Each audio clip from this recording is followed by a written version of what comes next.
You've got to be persistent and you've got to be consistent.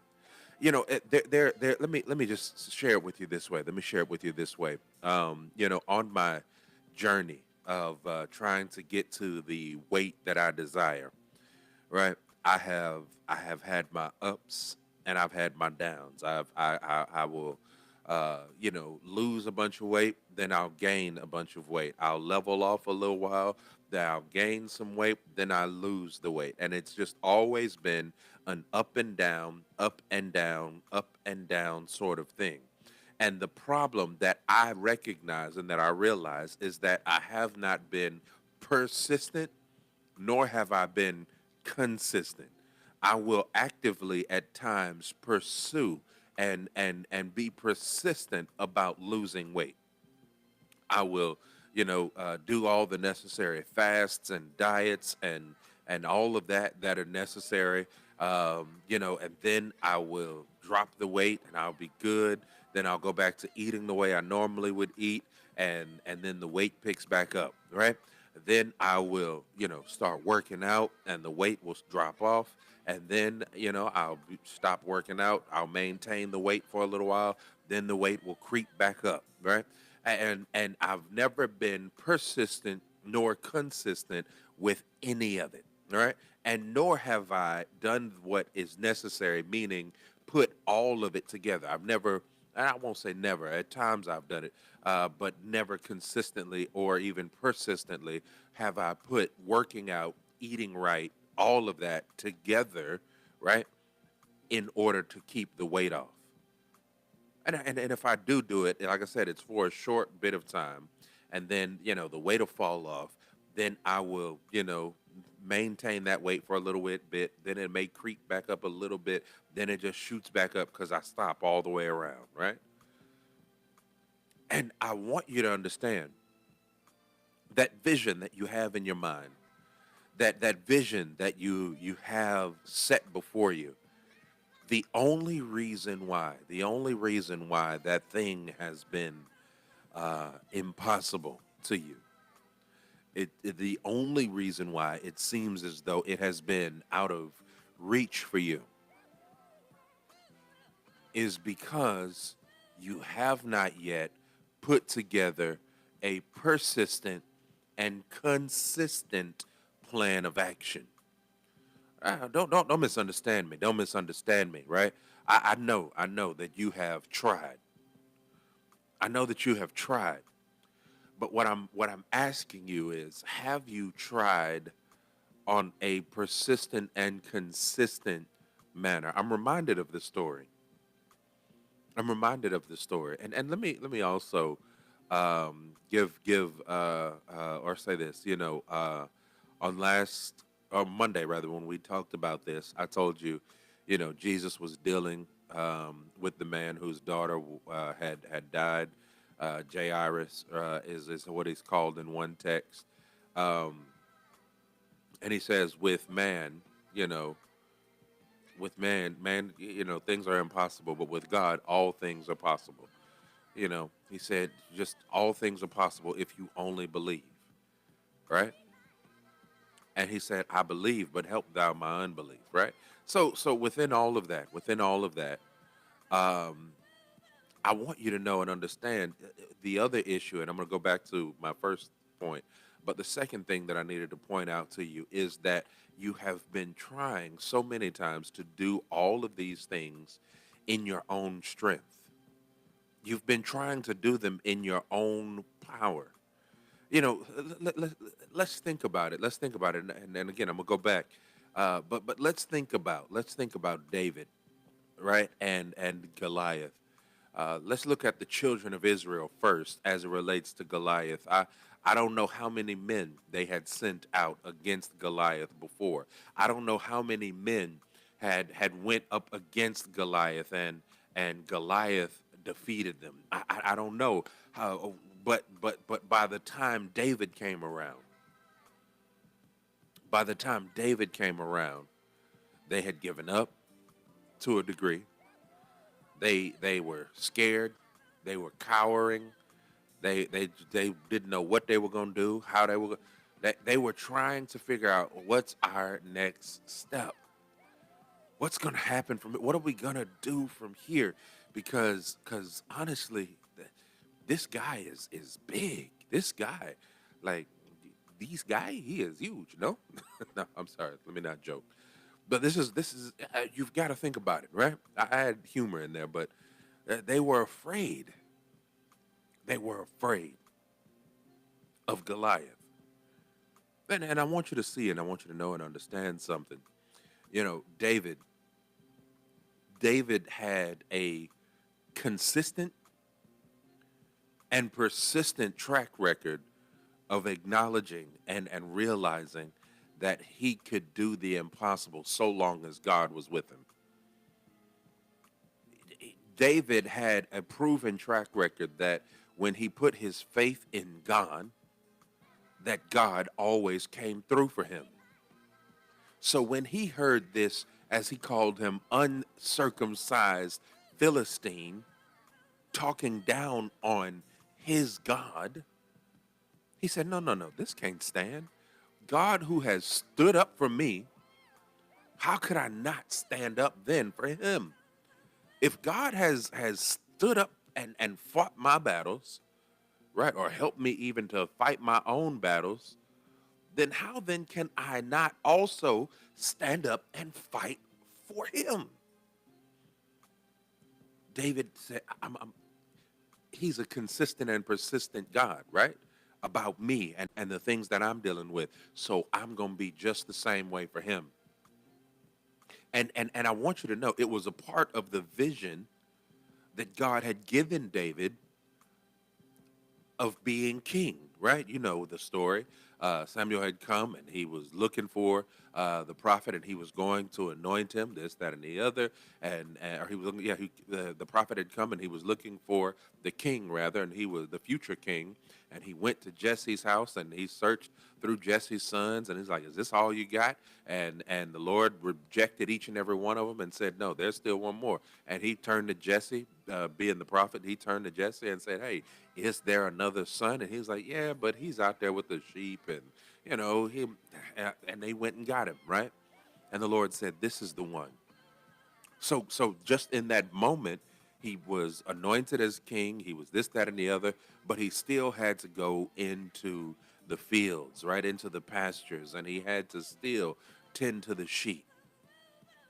But he had been given a godly vision for his future.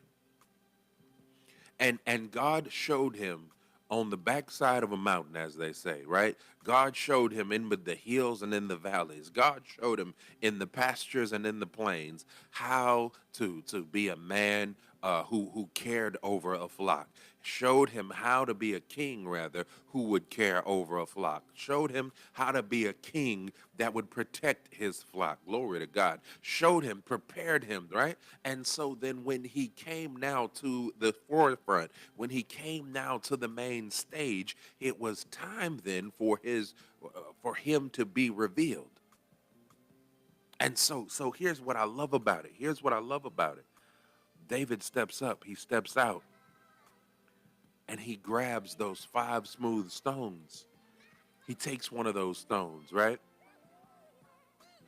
And he takes it and he kills Goliath with it. Then he goes and he takes the sword and he chops off Goliath's head. If you keep on reading later on in the Bible, you'll see that there were 4 other giants. I believe they were in Gath, right? Or they were the son of Gath, one of those. They may have been the son of Gath. But either way, he found 4 more giants, I believe, who were the brothers of Goliath, and he killed those 2 giants, right?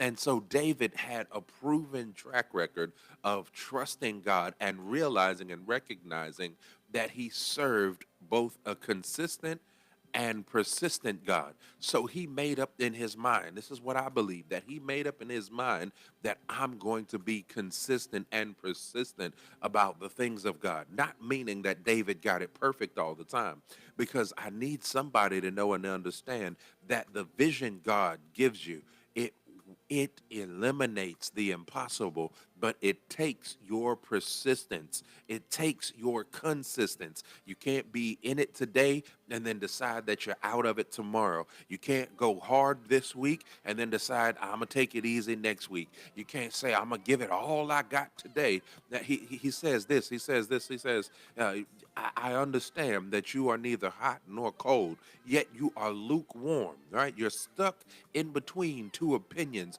but you've got to get within yourself and say, I've made up my mind. Glory to God. I've made up my mind that I'm not going to be stuck in between two opinions. I'm not going to be hot today and then cold tomorrow. I'm not going to be on fire this week and then I'm on ice next week, but I shall be consistent. I shall be persistent, and I shall do what everybody said it was impossible to do. I shall do what they told me that I shouldn't be able to do. I'm going to do it. I've got to do it. I'm going to see it through because my vision, the vision that God gave me, it eliminates the impossible. With man, all things are impossible. Everything's impossible with a man. It don't matter. It don't matter what it is you try to do. Oh, you can't do that. You ain't got enough degree. You ain't got enough money. You ain't got enough this. You ain't got enough that. Listen, I thank God. I bless God. I told a friend of mine yesterday that I am inspired by her, right? I'm inspired by her because, she started off back well, she started off before this, but when I encountered her, she was in Shreveport, Louisiana, right? Just singing and doing worship with her family and having a fun time doing it. Then the family made it big, won a stellar award, had a smash hit song, and it seemed like things weren't going to go any further because they didn't have another song. It seemed like to follow up that song, right? And so then her career kind of sat on ice and she went back to leading worship. She went back to being a youth pastor at her church. And it seemed like things weren't going to pay off. But I thank God that she was consistent. I thank God that she was persistent. And I thank God that she kept on going, right? She kept on playing music. She kept on making music. She kept on worshiping. And then she started her solo career. And it seemed like things weren't going to happen for her. It just was like a sort of a slow journey for her at different times, it seemed, right? But just last week, she was nominated. Well, before last week, just the earlier or last year, she was nominated for a Grammy, right? And although she didn't win the Grammy, she still got greater and bigger things yet to come. But I thank God because even though she had all that adversity, she never gave up. She never quit. She never stopped loving the Lord. She never stopped worshiping. She never stopped being herself. And so many times when things don't go our way, when things don't happen the way we think that they ought to happen, we give up, we quit, we throw in the towel, and we say, it's too much. I'm done. I'm done. I'm done. I want to tell you, vision, get the vision, write the vision, make it plain. Put it up on tablets, right? So that he who reads it can run with it. And sometimes the person who reads it is going to be you. I keep saying that. Sometimes you've got to remind yourself of the vision that God gave you. You've got to remind yourself, what's the purpose of me doing this? What's the point of why I'm in this fight, in this battle, where they keep on mistreating me, where they keep on underestimating me, they keep on talking about me, they keep on scandalizing my name. Lord, why do you have me in this place? God says there's a plan and there's a purpose. I want you to know and understand. Romans 8:28, it just don't sound good, but it's real. It's not just something to give you some hope and then, just string you along. No, it's real. What does Romans 8:28 tell us? For we know that all things work together for the good of them who love the Lord and who are called according to his purpose.